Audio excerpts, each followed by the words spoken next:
అందరికి నమస్తే. రైతు భరోసాకు సంబంధించిన ఒక అప్డేట్ గవర్నమెంట్ నుంచి వచ్చింది. అదేంటంటే రైతు బంధు ఆ అప్డేట్ని చూస్తే నాకు తెలిసి రైతు బంధు రైతు భరోసా ఏదైనా ఇప్పట్లో లేనట్టే అనేది చాలా క్లియర్గా అర్థమవుతుంది. జూలై 15 వరకు రిపోర్ట్ చేస్తారని ఒక కమిటీ వేసారు కదా, ఆ కమిటీ పని స్టార్ట్ చేసింది. చాలా హార్డ్ వర్క్ చేస్తున్నారు వాళ్ళు. ఏం హార్డ్ వర్క్ చేస్తున్నారంటే అభిప్రాయ సేకరణ, రైతుల అభిప్రాయ సేకరణ. గవర్నమెంట్ ఉన్న అంశాలు చెప్తాను మీకు. గవర్నమెంట్ ఏం చేస్తుందంటే రైతుల అభిప్రాయ సేకరణ అంట. ఒకటి, రైతుల అభిప్రాయ సేకరణ. ఎంతమందికి ఇవ్వాలి, ఎవరికి ఇవ్వాలి, ఎన్ని ఎకరాలకి ఇవ్వాలి దానికి సేకరణ చేస్తారంట. ఇంకొకటి, ఎక్కడ పంటలు వేస్తే ఆ పంటలు వేసిన భూములకు మాత్రమే రైతు భరోసా.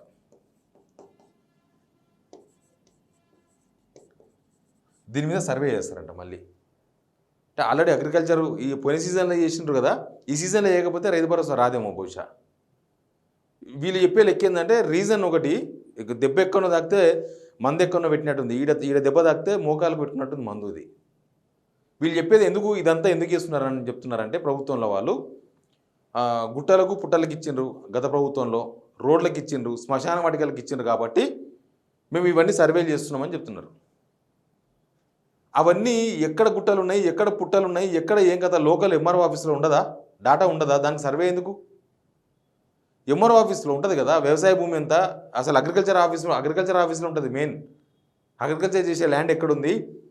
సరే, ఒక సీజన్ తప్పినా ఇంకొక సీజన్లో అగ్రికల్చర్ చేసే ల్యాండ్ ఎక్కడ ఉంటుంది, దానిలో ఏమేమి పంటలు వేస్తున్నారు, మొత్తం అగ్రికల్చర్ డిపార్ట్మెంట్లో వ్యవసాయ శాఖలో ఉంటుంది. ఇంకేమైనా డౌట్ వస్తే మనకు ఎంఆర్ఓ ఆఫీస్లో కూడా దొరుకుతుంది. అక్కడ వ్యవసాయం చేస్తున్నారా లేదా, బీడు భూములు ఉన్నాయా, గుట్టలా పుట్టలా. గుట్టలు అయితే ఎవరికి కావు కదా, గుట్టలు ప్రభుత్వమే కదా. రోడ్డు ఉంది, రోడ్డుకి ఇచ్చిన భూమి ప్రభుత్వం సేకరించినప్పుడు ఆ భూమికి ఆల్రెడీ నష్టపరిహారం కూడా ఇచ్చింటారు రైతుకో ఎవరికో. ఆ భూమి ఎవరిదైతే వాళ్ళకి నష్టపరిహారం ఇస్తారు, ఆ రికార్డ్స్ కూడా రెవెన్యూలో ఉంటాయి కదా.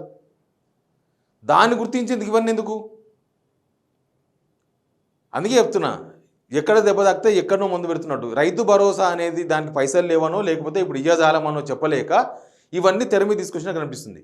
ఎందుకు ఇవ్వాలి రైతులకు? కొంతమంది అడుగుతున్నారు, ఎందుకు ఇవ్వాలి రైతు బంధు, ఎందుకు ఇవ్వాలి రైతు భరోసా, ఎందుకు ఇవ్వాలి రైతులకు ఎందుకు ఇవ్వాలంటే వాళ్ళ పెట్టుబడి సాయము గత ప్రభుత్వం నుంచి సాయం అందుతూనే ఉంది. ఇంకా రైతులు కుదురుకునే వరకు ఈ సాయం అందాల్సిన అవసరం ఉంది. సేమ్ టైం ఈ గవర్నమెంట్ కూడా అంతకన్నా ఎక్కువ ఇస్తామని చెప్పింది. వీళ్ళు అధికారంలోకి వచ్చాకన్నా ముందు చెప్పింది అదే కదా. వాళ్ళు 10,000 ఇస్తున్నారు, మేము 15,000 ఇస్తాం, సీజన్కి 7,500 ఇస్తాం ఎకరాకని. అప్పుడు ఈ రూల్స్ అన్నీ ఏం లేవు. వీళ్ళు ప్రతిదీ కూడా ఎలక్షన్స్ ప్రచారంలో ఒక్క రూల్ చెప్పలే. అధికారంలోకి వచ్చిన తర్వాత మొత్తం రూల్సే చెప్తున్నారు. అసలు ఎంతమంది కట్ చేద్దాం, ఎన్ని డబ్బులు కట్ చేద్దాం, ఇది ప్రభుత్వం దగ్గర ప్రస్తుతం ఉన్న లెక్క. ఇక వాళ్ళ దగ్గర ఉన్న డాటా మీద మళ్ళీ విచారణ ఎందుకు? ఒకవేళ మీకు మళ్ళీ కావాలనుకోండి, డాటా ఆల్రెడీ ఉంటుంది, రెవెన్యూ డిపార్ట్మెంట్లో ఉంటుంది, ఎంఆర్ఓ ఆఫీస్ దగ్గర ఉంటుంది. అవసరమైతే వెరిఫికేషన్ ఒక రోజులో చేపించేస్తారు. అగ్రికల్చర్ ఏఈలు ఉంటారు కదా, ఏవోలు ఉంటారు కదా, ఏవోలతోన ఒక్క రోజులో తెలుసుకోవచ్చు డాటా. ఇంకా లేట్ అవుతుంది, లేకపోతే అక్కడ పలానా డిపార్ట్మెంట్లో ఇబ్బంది అనుకుంటే 2 రోజులు 3 రోజులు మ్యాక్సిమం 1 వీక్లో తెలుసుకోవచ్చు ఎక్కడ ఏ భూమిలో ఏం పంటలు వేస్తున్నారు, ఏంది ఏం కథ అని. ఏందో ఇదంతా తలకాయకు రోగల పోటు అంటారు చూడు, అట్లా అయిపోయింది ఇది. ఇప్పుడు యాక్చువల్గా దాని లక్ష్యం ఏంది? రైతు భరోసా అయినా రైతు బంధు లక్ష్యం ఏంది? పెట్టుబడికి సాయం చేయాలి, పెట్టుబడి కోసం సాయం చేయాలి. గవర్నమెంట్ ఇచ్చే డబ్బులకు కొన్ని డబ్బులు కాలేసుకొని రైతులు మిగతాన్ని తీసుకుంటారు. వాళ్ళకి ఎన్ని ఉంటాయి? విత్తనాలు కొనాలి, ఎరువులు కొనాలి, దుక్కి మందు కొనాలి, ట్రాక్టర్ పెట్టి దున్నిపియాలి. ఆల్రెడీ అందరు నార్లు పోసుకొని ఉన్నారు.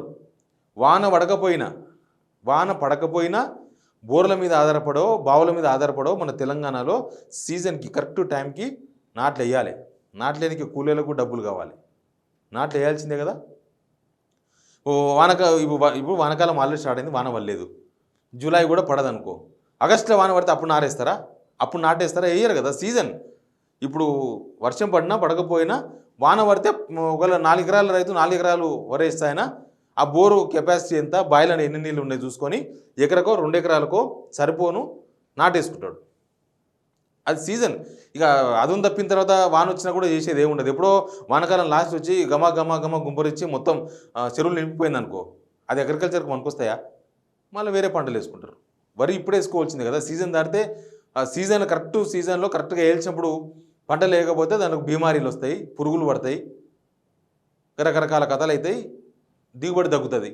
కాబట్టి కరెక్ట్ సీజన్లో వేయాలి. కాబట్టి మీరు రైతు బంధు లేదా రైతు భరోసా కూడా వాన పడినా పడకపోయినా వేయాలి. నేను కూడా చెప్పిన ఒక దగ్గరగా ఉండేవాళ్ళు గవర్నమెంట్లో ఉండే ఒక లీడర్తో మాట్లాడితే వానలు పడతలేవు కదా అన్నారు. వానలు పడకపోతే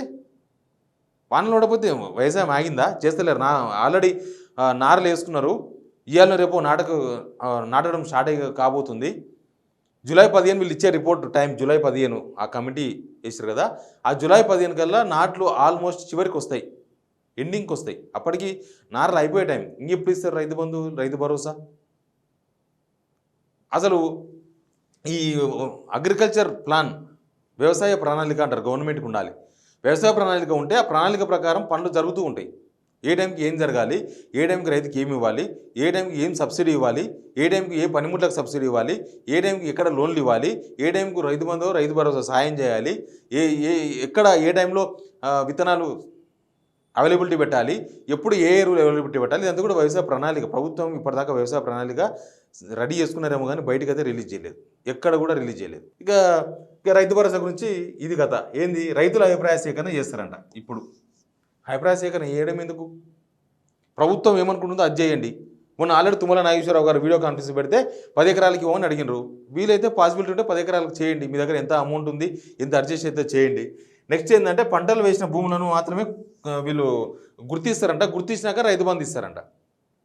ఎట్లుందంటే కట్నం అంటే అల్లునికి ఓ సంవత్సరం తర్వాత చూద్దాన్ని కెపాసిటీ అన్నట్టుంది. ఇది నువ్వు ఒప్పుకున్నప్పుడు చేయాలనుకున్నప్పుడు చేయాలి, అంతేగాని నువ్వు పంట వేసుకున్నాక చూసి ఇస్తాం, నువ్వేం పంట వేసుకున్నావు చూసి ఇస్తాం, ఇవన్నీ ఎందుకు? అంటే రైతులకు తిరిపేమి ఇస్తున్నట్టుగా ప్రభుత్వం ఫీల్ అవుతుందా? రైతులకు ఏదో ఉచితంగా ఇస్తున్నాం ఎందుకు అని అనుకుంటుందా ప్రభుత్వం? దాని పేరే సాయం కదా. సాయం ఎప్పుడు చేస్తారు? ఆపదలో ఉన్నప్పుడు చేస్తారు. సాయం ఎప్పుడు చేస్తారు? అవసరం ఉన్నప్పుడు చేస్తారు. అవసరం తీరిపోయినాక వానలు పడ్డా అవసరం తీరిపోయినాక మీరు ఇచ్చినా రైతులు సంతృప్తిగా ఉండరు, వాళ్ళకు ఉపయోగపడదు. ఇక్కడ ఇప్పుడు హన్మకొండ, కామారెడ్డి, కరీంనగర్, సంగారెడ్డి, ఖమ్మం జిల్లాలలో ఆల్రెడీ సర్వే స్టార్ట్ అయిందంట. సర్వే చేస్తున్నారంట. మరి సర్వే ఎట్లా చేస్తారు? ఇప్పుడు వానలు పడలేదు, పంటలు వేయరు, ఏం సర్వే చేస్తారు? ఎక్కడెక్కడ పంటలు వేసినారు మీకు ఎట్లా తెలుస్తుంది? ఇప్పుడు వేయలేదు, ఇంకా వేస్తారు, వాన పడినాక వేస్తారు. అప్పుడు ఏం చేస్తారు? నార్లు పోసుకుంటున్నారు, రేపు నుంచి నాట్లు స్టార్ట్ అవుతాయి. మీరు ఇవాళ సర్వే వేస్తారు, రేపు పంట వేసుకుంటారు, అప్పుడు ఏం చేస్తారు?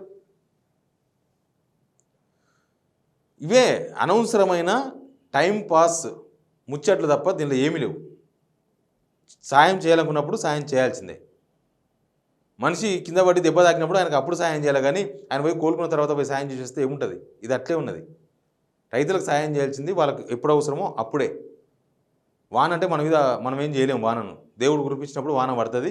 అది సీజన్లో వాన పడితే రైతుకు ఉపయోగపడుతుంది, లేకపోతే కరువు వస్తుంది, లేకపోతే చెరువులు నిండితే తర్వాత భూగర్భ జలాలు పెరిగితే నెక్స్ట్ మళ్ళీ మనకు యాసంకి వస్తుంది. గంతకు మించి మనం చేసేది ఏం లేదు వాన గురించి. వానని ఎవరు కురిపేయలేరు, ఎవరు ఆపలేరు. కానీ కనీసం చేయాల్సిన సాయం మాత్రం చేయాలని రైతులందరూ ఎదురు చూస్తున్నారు ప్రభుత్వం వైపు. ఈ అనవసరమైన విచారణలు, అనవసరమైన ఎంక్వైరీలు, అనవసరమైన సర్వేలు, అనవసరమైన అభిప్రాయ సేకరణలు, ఇవన్నీ కూడా టైం ఎట్లా గుంజాలి, ఎట్లా టైం వేస్ట్ చేయాలనే సిద్ధాంతం తప్ప రైతులకు సహాయం చేయాలనే సిద్ధాంతం అయితే కాదన్నట్టుగా చాలా క్లియర్గా కనపడుతుంది. Please subscribe signal TV.